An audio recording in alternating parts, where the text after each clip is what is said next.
ఒక రైతు దగ్గర ఒక కోడిపుంజు కుక్క ఉండేది. కుక్క ఇంటికి కాపలా కాయడమేగాక కోడిపుంజును ఎప్పుడూ కనిపెట్టుకొని ఉండేది.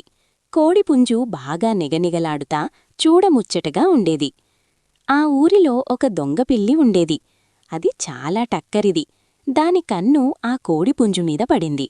ఆహా, ఎంత లావుగా కొవ్వుపట్టి కొక్కొరకో అంటా ఉంది. ఎలాగైనా సరే దీని రుచి చూడాలి అనుకుంది. కాని ఆ కుక్రు చూడదాని భయంతో ఒళ్ళు చల్లబడేది. ఒకసారి కోడిపుంజు ఒంటరిగా గింజలు తింటా ఉంటే పిల్లి, "ఏం మామా, ఎలా ఉన్నావు? నీలాంటి అందగాడిని ఈ చుట్టుపక్కల ఊళ్లలో ఎక్కడా చూడలేదనుకో. కాని కొంచెం చిక్కిపోయినట్టున్నావు. నీ యజమాని తిండి పెడుతున్నాడా లేదా?" అంది. "అదేం లేదు, బాగా పెడుతున్నాడు" అంది కోడిపుంజు. "ఏమోలే మామా, నాకెందుకు, ఊరిలో అందరూ అనుకుంటా ఉంటే అన్నాగాని."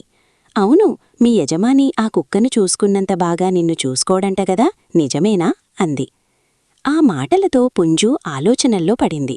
అది గమనించిన పిల్లి, "పుంజుమామా, నువ్వు ఎవరితోనూ కలవకపోవడంతో నీకు ఏ విషయాలూ తెలియడం లేదు. నీకు మేము అన్నీ చెబుతామనే ఆ దొంగ కుక్క మా అందరినీ తరుముతా ఉంది.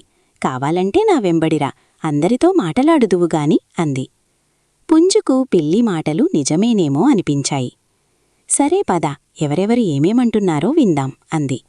పిల్లి పుంజును ఎవరూ లేని చోటుకు తీసుకుపోయింది.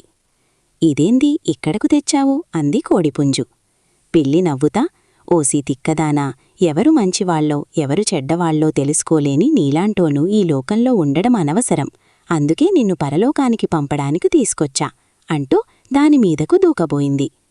అంతలో ఎక్కడినుంచి వచ్చిందోగాని కుక్క ఎగిరి దానిమీదకు దూకింది. కొరికిన చోట కొరకకుండా కొరుకుతూ అన్నించి తరిమివేసింది. చెప్పుడు మాటలు విని కుక్కను అనుమానించినందుకు పుంజు సిగ్గుతో తలదించుకుంది.